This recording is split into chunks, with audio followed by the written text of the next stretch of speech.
Hey everyone, welcome back to the channel. What we will be discussing today is the 2020 NHL offseason. And before I go further, yes, I'm aware that the NHL offseason is not over yet. There's still going to be plenty of trades, I'm sure. And there's going to be plenty of significant signings through free agency regarding Mike Hoffman being the biggest fish to lead the way as of now. So my list very well could be different down the line. I will probably do a follow-up video on this once we get closer to the regular season. But what has transpired over just such a short period of time between the draft itself, the picks, the players, where they landed, if anywhere, the free agency itself that has started, and the trades all in between. A lot has happened in this NHL offseason, to say the least, with a lot of teams either getting better, getting worse, or kind of in between. And that's what made this video very difficult. It was not easy to make a list of 5 winners and 5 losers as of now, given the fact that a lot of these teams may very well make more moves or say make significant signings yet that they haven't done. So again, these are subject to change as we go on, but regardless, there are a lot of teams, in my personal opinion, that have had a great offseason. There are a lot of teams, in my opinion, that have had a subpar offseason, and a lot of teams that have kind of been in the middle, which really made it difficult for certain teams to either crack the list of the winners and the losers. So I just want to clarify that. But that in a nutshell is what we will be discussing today. So make sure to stay until the end of this video to check out all the deets and all my thoughts on the biggest winners and losers in this NHL offseason thus far. And if you are new to the channel, make sure to hit that like and subscribe button. As always, if you end up enjoying this kind of hockey content. But without further ado, let's get right into this video. Starting off with the winners, we have the Calgary Flames. The Flames, in my opinion, have had a fantastic offseason, if not the best, definitely one of the best for sure, between their draft and trading down their first round pick not once but twice and still getting their guy in Connor Zary and acquiring middle round picks in the process, which led to other guys being drafted in the likes of Poirier, who very well could be a steal coming out of this draft class going forward a few rounds out as a defensive game. I love that pick for them as well. And Kuznetsov, another defenseman, I really like that pick. I really think that the Flames had a very underrated and overlooked draft this year. I thought it was really great. And then when you look at what they did in free agency, that's where they made their biggest splash. And really, when you look at this roster as it is, they needed goaltending help. They were losing Cam Talbot. They weren't bringing him back in. We all knew this. But they bring in the biggest goaltending fish in the market, of a flooded goaltending market in this year's free agency, and Jacob Markstrom, landing him on a big contract, 6x6. But nonetheless, it is going to pay dividends for them in the end. And while, yes, it may hurt them more down the road, same thing with Chris Tanev, who's another great signing by them. I believe 4.5 mil for 4 years on the defensive front. I really like these moves for them nonetheless, for a team that's in a win now stage, is trying to compete not just for playoffs, but for Stanley Cup contention. They get the best goaltender that they've had in the organization, in my opinion, since Mika Kiprusoff was with them, and it just tells you how long they've been without a solidified number one. David Riddick's solid, but Markstrom is definitely going to be that guy for them, no doubt in my mind. He's been great. Tanev, when healthy, is a very sound defensively minded defenseman. And yes, they are losing the likes of, whether it be Eric Gustafsson going to Philly or TJ Brody, who was a great pickup for the Leafs, might I add, among other players, and Travis Hamonic more than likely. Regardless of all those defensive woes that they are, say, losing, I think that isn't going to hurt them too much.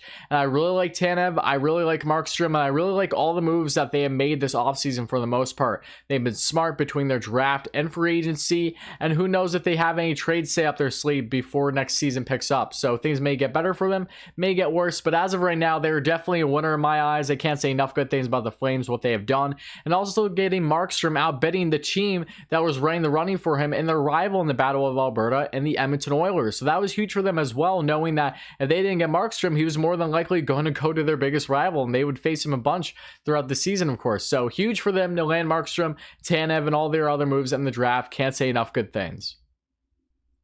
Next up, we have the New Jersey Devils, and they easily are one of the biggest winners thus far in this NHL offseason. I am absolutely in love with what the Devils have done really throughout this entire offseason, whether it's the draft or free agency in itself and the trades in between. They've done it all. Their draft was phenomenal, and that first round especially, they landed the 2 of the best goal scorers in this entire draft class, easily Holtz really being number 1 arguably, and Mercer being in that top 5. Those are huge for them to add that winger depth that they desperately need, really, and Holtz could be in that lineup sooner than later. Mercer may not take may take a little bit longer, but nonetheless, I really like those pickups for them. Holtz really could be that next big guy, that next best goal scorer that the Devils have had really since the likes of Kovalchuk or Parise. That's how good and how much potential Holtz has, and for good reason. Mercer's a great pickup as well in that first round, and then they add defensive depth and Shakir Mukhamadullin, who very well could surprise some people in the coming years. So I really like all that they've done in the draft, and then in the trades itself, they have cap space and they have taken full advantage of it with some salary dumps that have come their way as teams are trying to free up cap space. And I also want to make that clear too when it comes to some of these winners and losers. This may change because we have some teams that have cleared up cap space and really haven't done anything significant yet because they didn't land the free agents that they're looking for, but it doesn't mean that they're out of the running for bigger fish per se via the trade market as well. So take those things into account as the offseason continues. But nonetheless, the Devils, they bring in Ryan Murray, a young controllable defenseman who is a top 4 defenseman. It's just a matter of staying healthy. They got him for literally a bag of pucks from the Columbus Blue Jackets. Then you look at Andreas Janssen, a coveted forward from the Toronto Maple Leafs that was subject to trade rumors. They bring him in for literally just Joey Anderson, who's a fringe NHL player at this point in his career because of Toronto freeing up that cap space, obviously. And that was huge for them, and bringing in a top 6 winner like Andreas Janssen to play in that top 6 alongside whoever it's Heischer or Hughes. I love every single thing that they've really done this offseason. Bringing Corey Crawford on that bridge deal, I believe at AAV of $4 million. Great for that tandem between him and Blackwood. And before you know it, the Devils are going to be contending for playoffs in just a couple of years. I don't think that they're there yet, obviously, but they're in a far better situation than they were just a year ago, in my opinion. I love how things are starting to shape up. They have more holes that they need to address, no question, but I think that they have easily had one of, if not the best offseason thus far to date. Just absolutely fantastic. Cannot say enough good things. Next up, another winner is the Montreal Canadiens. Marc Bergevin, whether you like him or not, has, in my opinion at least, had a very strong offseason this year. The draft, I thought he was very strong in. Not crazy good, but I thought it was very good. I think it was balanced for the most part. I thought Caden Gooley was somewhat of a surprise pick in that first round. I would have maybe liked them to go with a forward, given the forwards available, but nonetheless, it still was solid. And then again, Jan Mysak and I think they got Mysak in the third round, was it? Regardless, I thought that was a huge steal for them too, because Mysak had first round potential. I love that for them. Thought they had a strong draft, and in between free agency and trades, they have really looked great. If you look at just them extending their players, making sure that they keep key guys in that locker room and on the ice, and Gallagher and Petrie long term is great for them. Then you look at what they've done with trades, trading away Max Domi in that Josh Anderson's trade that I know a lot of people are up in the air about because Anderson has really only had one proven season on his resume, but as long as Anderson can stay healthy, there's all indication that he's going to thrive in Montreal. I know it's that big year, 7-year contract at 5.5 AAV, I believe, but there's a lot of reasoning as to why so many teams were coveting Anderson in the trade market, and that's why the Habs had to even give up a pick along with Domi. Even though Domi has had a better career to date, statistically speaking, than Anderson. Anderson coming off of that significant injury. He's such a rare type player in today's NHL, though. He's really the embodiment of what a true power forward is. And that is really what stands him alone from the rest when it comes to players in the NHL today in that offense. So really coveted. He's a scoring winner. As long as he's healthy, you can expect 25 to maybe even 30 goals, 50 plus points. So we'll see what happens with him in that contract. But I really like that deal for the Habs more than, say, other people do. And then you look at them bringing in Tyler Toffoli as well on a capita, I believe, $4.25 million of 4 years with no contract restrictions. We're talking no trade, no movement clause, nothing. So that's great for Bergevin if he ends up wanting to get rid of him if things don't go good. But another bona fide top 6, top 9 winner to bring in below market value. This Habs offense looks fantastic. It is so deep, balanced between their youth and veteran leadership, both on the offensive, defensive front. And bringing in Jake Allen from that salary dump from the St. Louis Blues for literally just a couple picks was awesome. Allen, a proven goaltender in the NHL, the best backup that Carey Price has had in quite some time. It's going to take some weight off his shoulders, and that's going to be a very solid tandem in the NHL, to say the least, for these coming years. This Habs team going for playoffs over these next couple years, especially as they're only going to get better with their young and great prospect pool. Things are looking great for the Habs. They got a lot better this offseason, in my opinion, and are good and are right to have the argument to say that yes, they have had the best offseason thus far. Amazing moves by Bergevin. Anderson, I can understand the controversy there a little bit, but nonetheless, I thought it was a great move. Can't say enough good things about all Bergevin has done for the most part. Somewhat surprising, and it'll be very interesting to see how the Habs look next season. Next up, another winner we have is the Buffalo Sabres. And the Sabres were a team where I originally wasn't planning on having them as one of the better winners thus far in this year's offseason. But we all knew what happened there in free agency, and I'll get to that in a second. That has really taken them over the hump into this top 5, in my opinion. But I've been loving what Buffalo has done. I shouldn't say love. I thought that they were solid in the draft. I didn't like that pick at Jack Quinn over the likes of Cole Perfetti or even other players, whether it be Marco Rossi, who I was a huge fan of, still am. But Jack Quinn, still a proven goal scorer, arguably the best goal scorer in the draft. I understand why they went for him nonetheless. Thought they had a solid draft for the most part. And this offseason, they haven't done anything drastic, but bringing in Eric Stahl in that 1-for-1 with Marcus Johansson trade was huge for them. Bringing in a bona fide top 6 centerman and Stahl on that second line behind Eichel is huge for them, helping to balance out that top 6. And then they land the biggest fish in free agency in Taylor Hall outside the likes of Alexander Pietrangelo on a 1-year deal, $8 million AAV. Amazing for them, and really could change the whole direction of this franchise and trying to come back into playoffs for the first time in nearly a decade at this point.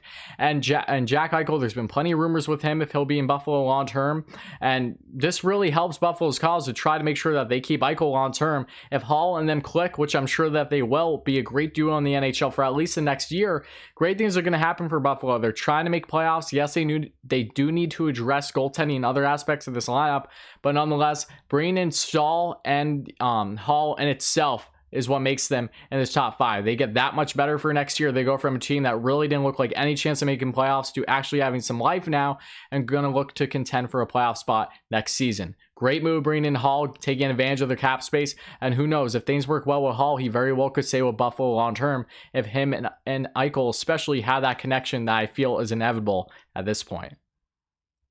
And to cap off the winners for this video, and then I'll get on to the losers, is the Colorado Avalanche. Now, there were a lot of teams I was debating on putting in this winner column over the Avs, but in the end, it only felt right to put Joe Sakic and the Avs in here because of the trades that they made this offseason especially.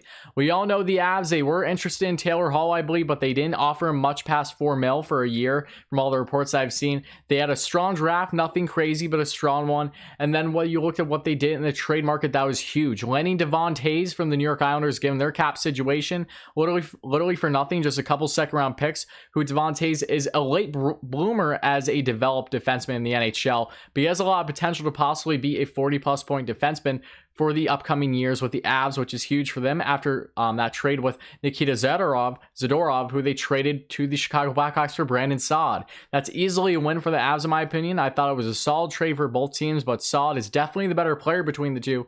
No doubting that. Chicago did not win that trade. The Avs did. And Saad, another bona fide top 6 winner who can provide 20, 25-plus goals in the season, can be huge for the Avs that they're trying to round out their roster to be a cup contender going into next year. They're surely going to be that in my mind. They're definitely a cup favorite by many, and I don't blame them. I'm definitely on that list as well with feeling that way. The Avs got a lot better this offseason while not doing anything too drastic, just making the right moves at the right times. Joe Sakic is doing a lot of great things, and the Avs fans should be ecstatic for what next season is going to be. Now into the losers column, we have the New York Islanders. Now, the Islanders were a team where you can make the argument isn't top 5 per se in this offseason with really being a loser. But I would say that given the fact that they are on such a tight cap crunch, as are a lot of teams in the NHL, but really losing Devon Toews for nothing significant to help this roster right now is what helped them fall in that category, in my opinion. Because Lou Lamoriello, he has some significant RFAs he's dealing with not a lot of cap space, under 10 mil currently, and has to deal with Matty Barzal as of right now and Ryan Pulock still. And yes, I know that I believe that as of now they're still in the running to get Matt Martin. But on top of that, they didn't have a good draft at all. They had arguably the worst draft in this year's 2020 NHL draft, given their lack of picks, not having their first round pick, especially because they traded that away in the JG Pajot trade. So not a terrible offseason for them by any means, but it's surely one of the worst as of now, in my opinion. They haven't done anything to make this roster better. They didn't do anything really in the draft significant, I would say, in a draft that was unbelievably deep in those first couple rounds, especially. They lose Devon Toews, who's a crucial guy on that defense, even with the depth that they have. I really think that will hurt them in the end. I'm very curious to see what Lou Lamoriello does going forward, but it's really hard to take the Islanders out of this category on this point in time and saying that they aren't one of the biggest losers. Next up, another loser is the most obvious one probably in the Arizona Coyotes. The Coyotes, we all knew what happened there, losing multiple picks not just in this and next year's draft because of the scouting issue, of course. Having a new GM come in Armstrong, who I do think will be solid for them, but nonetheless, they have no cap space. They're balling on a budget. They weren't able to do anything significant this year's free agency, and I don't believe they will unless they can free up big cap space and really salary dumping some significant players in this lineup. And the Coyotes team that had a somewhat impressive run making into the playoffs this past season is surely now not looking as good as what they were just a year ago for a team that's really just staying mediocre for the most part. It's really unfortunate for Coyotes fans. I feel terrible for them given the situation between the scouting, not having key picks in this year's draft that would have been crucial for them, and they don't have really significant assets on that roster to say bring in a great return for the most part outside of Darcy Kemper and Ekman Larsson. Ekman Larsson didn't get traded, as we all know, but now there's things up in the air with that relationship as they were fully willing to shop him. So I don't know what the future holds for OEL still in Arizona and for how much longer. Things have just not looked good for Arizona at all this offseason. There's no sugarcoating it. They didn't have a good draft. We all know this. They haven't had a good offseason and free agency in general. And when you look at everything that they have done this year, between not getting any significant free agents to help this team try to contend for playoffs next year, losing Taylor Hall. Really, Taylor Hall didn't seem like he had much of any interest staying in Arizona from the lowball offer he originally got from them a couple months ago that was reported. And then going after him a desperate time, a second chance, it just couldn't work out. Losing Hall and then losing that first round pick and all the assets they gave up to get him last season with the trade with the Devils is really not making things look good. So we all know this, the Arizona Coyotes, they have not had a good offseason by any means. And I'm not sure just how much better it'll get. Next up, we have the Boston Bruins, and the Bruins are another loser here in my mind because of a couple of things, and it's really revolved around Torrey Krug. We all knew the situation with Krug, and from what reports have indicated, the Bruins haven't given Krug a new offer, and really since December of last year. That's what it seems at least. So, if that's the case, they lost Krug, who was their best puck-moving defenseman by far on that blue line outside McAvoy, but Krug is definitely that guy. He's consistent. He's one of the most sound two-way defensemen in the entire NHL. He ends up going to the St. Louis Blues on a solid contract for him. That's 7 years, I think 6.5 mil AAV. But nonetheless, Boston wouldn't commit to Krug. They may not have their captain Zdeno Chara back because I'm not sure if they want to go that direction. He's still a free agent as of now. They bring in Craig Smith, free agent forward from Nashville, who I thought was a very strong signing for them. But between that and between going after Oliver Ekman-Larsson and those trade rumors with the Vancouver Canucks as well, and OEL ended up not getting traded, obviously, that hurts Boston a lot because I think they were really trying to get OEL to be that replacement for Krug, one that was a superior one in their mind, and that didn't end up happening. So now they have glaring holes on that defense. Their offense didn't get any better outside of Smith, and now they have Pasternak and Marchand, who are probably going to be out to start next season. So things are not looking great in Boston right now. They didn't do anything really drastic to help this team going into the next year. If anything, things are definitely looking worse with not having Krug on that blue line as of now. So Boston didn't have anything significant in the draft happen and surely didn't have anything significant on the good side of things this NHL offseason as a whole. So they are definitely a loser in my mind. Next up, we have another team that was pretty much self-explanatory at this point in the Pittsburgh Penguins. The Pens have really not had a good offseason, to say the least.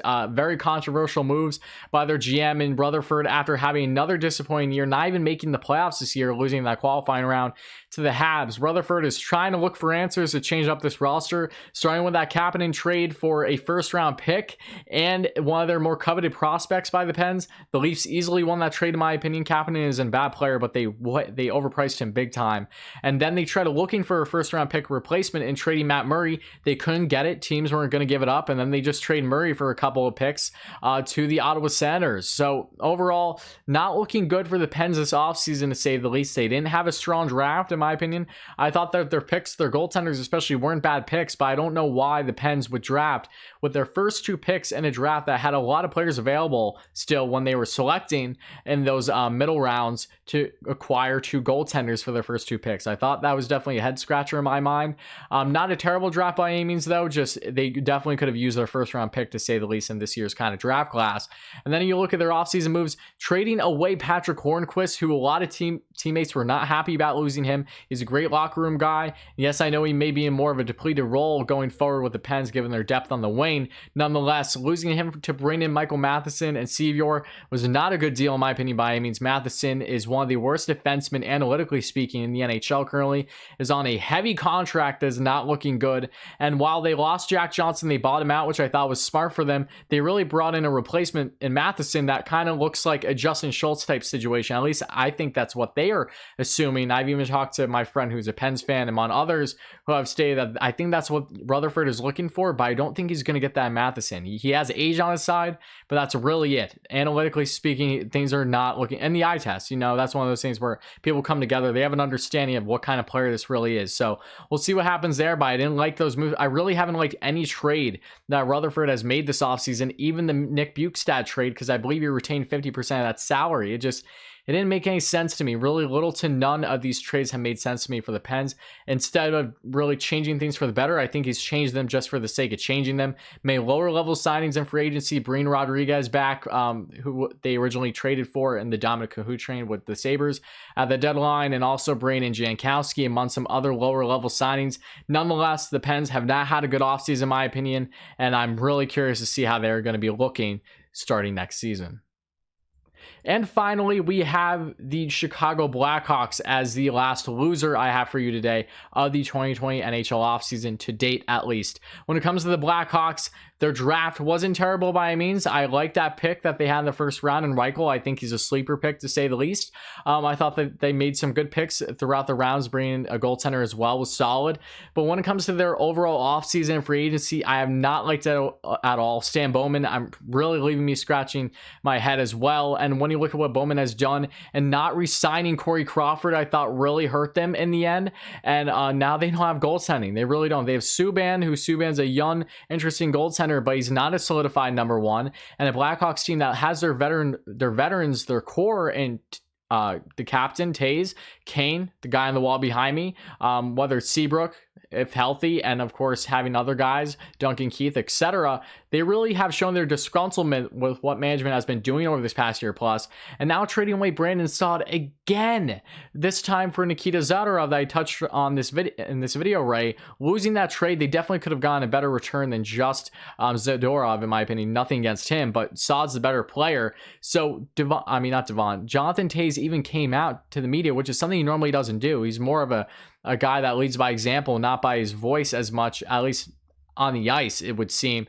He comes out to the media and says how he was not informed of this deal. He was upset that management hasn't talked to him and the other veterans in the locker room about the deals that they're doing, that he had no idea that we're going in a rebuild, if you will, and things are not looking good there. The fact that he had Stan Bowman has his captain and Jonathan Taves upset among Kane and others is really not something to be happy about if you're a Blackhawks fan. And this Hawks team, I have no clue what direction they're going in, if they're trying to do a full rebuild, if they're trying to do a retool. A lot of teams are like that right now in the NHL, and Chicago's not looking great as to what their future lies with their veteran leaders especially. They're disgruntled, we know this, and I'm very curious to see what happens with them going forward. Yes, they made some better lower level signings in whether it's Matthias Janmark on a 1-year deal, I believe, and then also bringing in Lucas Wallmark among others. Those weren't bad, but nonetheless, this is a Blackhawks team that did not get better by any means this offseason. Losing Crawford, I think, will be a blow given the fact that they didn't add really a goaltending replacement.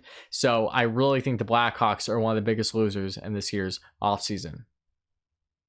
But that's going to conclude this video, guys. So let me know your thoughts in the comments below. Did you agree with my picks for the winners and losers? Make sure to let me know. And if not, what teams would you argue? Because again, this is very subjective. Things will probably change. Some teams might even get higher per se when it comes to being winners or losers, or the opposite depending on how they approach the remainder of this offseason. But thus far, it's been kind of telling what teams if they're going in a better or worse direction. And there are good arguments to be had for, say, teams I didn't mention. So make sure to let me know them in the comments below if you feel that one is more deserving than than the other. I perfectly understand that as well. So make sure to let me know, as always, guys, and hit that like and subscribe button. If you ended up enjoying this kind of hockey content, it means a ton, guys. Check out previous videos down below. I got plenty out, and I've just been having so much fun on the channel. Thank you all so much for being a part of it and help us reach 2,000 subscribers. We are so close to there, and I know we will surely get there sooner than later because all you guys are simply awesome. And I am starting a contest on the channel starting now. I've been debating if I want to really have my own kind of personal logo for the channel, and I was thinking, why not reach out